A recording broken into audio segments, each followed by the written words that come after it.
Good morning, afternoon, evening, night, whenever you're watching this video. We're going to be going over lesson 3.1 today, which is kind of introducing us into the graphing portion of linear equations that we haven't really gotten to yet. We now know how to solve linear equations, we know how to solve absolute value equations, but now we want to graph them on a line. So you're going to need your notebooks, so go ahead and pull those out while you're getting through this. And we're going to write a couple things down. So the most important piece of information here is this standard form of a linear equation. So with the standard form of the linear equation, the main thing I want you to write down, you don't have to write that whole thing down. The main thing I want you to write down is the format or the formula for standard form. So the format for standard form is ax plus by equals c. Writing this one on my laptop, so we'll see how good it looks. So part of the thing you're going to do in your study guide and intervention worksheet and in your worksheet 3.1 is you're going to decide if, in fact, these are linear. This is the format of a linear equation. You might be able to have y solve for or it in a different order, but it always has to be 1x, 1y. I mean, you could always combine like terms, but you can't have an x squared, you can't have an xy, you can't have yx, you can't have y to the power 3, anything like that. Those don't work in this case. So we always need it to be ax plus by equals c. That's a linear equation.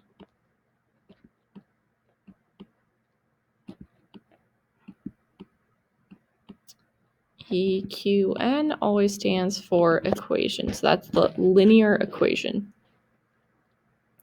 So the first one we are going to do, if you would get out your study guide and intervention worksheet, this is all I need you to write down in your notebook. This is the most important thing. Title it just like we would title in our notes regularly. Lesson 3.1, the date, and the lesson title, which is right at the beginning, graphing linear equations. It's also at the top of your study guide and intervention worksheet as well. Write that down. If you need to pause me, go ahead and do that. I'm going to switch slides here. So when we're looking at these, it's saying to determine whether each equation is a linear equation, write yes or no. And then if yes, we're going to write the equation in standard form. Standard form means we want our x and our y on the same side. When I look at 1, the first thing that I notice is this right here. We have an x times y. That does not give us our ax plus by equals c. You cannot mix those x's and y's together. So all we have to write is no.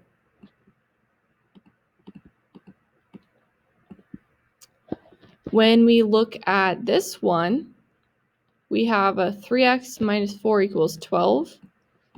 First thing I want to try to do is let's move that 4 and get all our constants or our regular numbers together.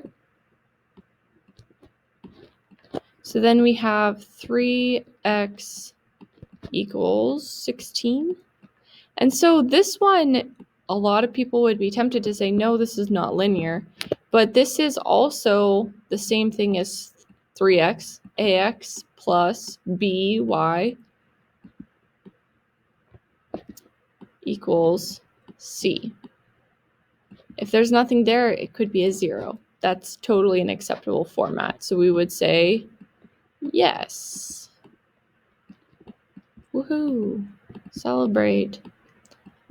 Then if we look at the next one, number 3, our problem area, everything looks okay except for this x squared. When it's x squared, it's going to have a curve, and that is not going to be linear. Linear means it's a line. When there's a squared, it's going to be curved. We're going to go through those, I think, towards the end of the year, hopefully. But this would be a no to the linear equation part.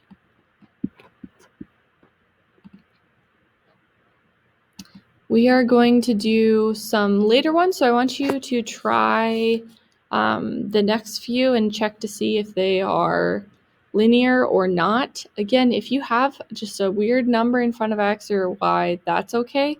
It's when there's an x and a y or an exponent attached to your variable that you would say no. So if you need to go back and pause and copy that, that's totally fine. If you want to listen and work as you go, that's okay too. So I'm going to talk about 10 and 6 and 7 apparently, because all of these are a little bit out of order, but I kind of deleted them to pick just the most important ones. So we're going to look at 10 really quick, which AX, BY, C, nothing out of the ordinary here. I just need to kind of swap them. In this one, I want to put it in standard form, so I need to move my Y first. I wish I could combine y and a half or y and 2, but you cannot do that. You cannot combine them because they are different things. So you have ax plus by, negative 1y. And then you still have this plus 2, if I have enough space to fit it in there. We still have this plus 2 to deal with. Opposite of adding 2 is subtracting 2, so we're just going to move 2 onto the other side. And now you have 1/2 x minus y equals negative 2. And that is a perfectly acceptable form. And that is our final answer. So we would say yes. It is linear. Same thing here for this one. You want to move x over. And for this one, we have a problem because we have x, y, so this one would be a no. I want you to try some of these on your own. So I'm not going to do all the problems. I want you to give some of them a chance on your own. So go ahead and pause this video right now and kind of wrap up this page, and then we'll go to the next page. So the other important thing to know is about your graphing. So standard form, the thing that standard form is the most helpful for is with graphing. So you can use a table to graph an equation, or you could use the intercepts. That's what's helpful about x and y intercepts. So we're going to talk about what an intercept means. If you think about an interception in football, it's where someone intercepts the ball's path. So if you're talking about your x-intercept, it's where x intercepts the x-axis. Well, I have no idea what I just did to my video, but that's all right. Phone rang and I got interrupted, but that's all right. We're going to keep rolling with it. So basically what we're going to do here is we want to talk about those intercepts, like I was saying, where it crosses the x-axis, and then the y-intercept is where we cross the y-axis. That's the one that's bolded. So when we do that, if we're talking about our x-intercept, y is not 1, y is not negative 1, it is 0. So if y is 0, that's just 2x plus 0 equals negative 2. So what I want you to do whenever you set these up, what I like to do is I cover it with my eraser or something. You're just going to cover the one variable and set up your equation just without that variable. This is really the nice thing about standard form. Then what you're going to do next is when you want the y-intercept, x isn't 1, it isn't negative 1, it is just 0 as well. So let's pretend that this 2 times 0 is 0. So this just disappears. And here's our second equation, y equals negative 2. And now we have 2 points.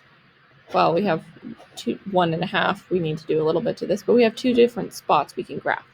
This is like 2 times x. The inverse of multiplying is dividing. So we're going to divide, and our x-intercept then equals negative 1. Now I can find these on the graph, and I will have myself a perfect little graph. So x is negative 1, so I'm going to graph that point there. And then y is negative 2, so I can graph the point there. And then you are just going to be able to draw your line.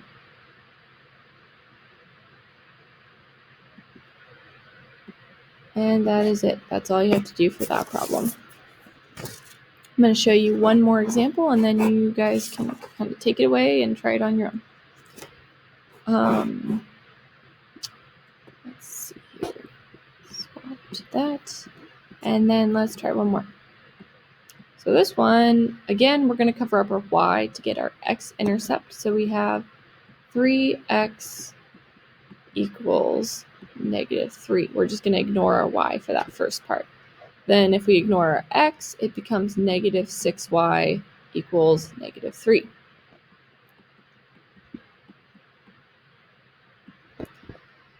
I'm going to solve for a variable in each of these. This is like 3 times x, so I'm going to do the inverse of that, which is dividing. And I get x equals -1 for the first one. Then I'm going to do the same thing here. We have a coefficient of -6, that's like -6 times y. The inverse of that is dividing, so we're going to divide again. A negative divided by a negative is a positive, thankfully, which is kind of nice for us. I mean, it would be fine if it was a negative, but as positive, 3/6 is also, it's just a half. If you were to reduce it, you get y equals a half. You can always graph fractions. A lot of people think, oh, I have a fraction, so I can't do anything with it, but you're always welcome to graph it. 1/2 is just halfway up. Then x is at -1, and so it would be here. So I'm looking at this and I'm thinking to myself that this is not going to become a very easy to read graph because I just have the 2 points. So I'm going to make this 1, nope, I don't mean to do that. I'm going to make this 2, and I'm going to just count by 2s to stretch it out. No, I said that wrong again. I want a scale because I want a half, so I'm going to make every 2 1. So this would be 1 and this would be 2. So I'm just going to kind of extend it out just a little bit. Same thing here. This will be -1 and that'll be 2. I had to think about that for a second. So if I want to find -1 on my x-axis, now it becomes this spot right here. And 1/2 also has a point now. Sometimes you want to scale it to just have an easier time of drawing your line. You don't have to. You could cram it in there, but it just becomes harder to graph when you have it like that. Hopefully your lines are straighter than mine. If you have a ruler or a straight edge or something, I would prefer you do that. I'm freehanding it on the computer though, so just doing the best I can. I'm actually going to skip the next part, so you can just get rid of page 5. I'm fine if you don't do that page because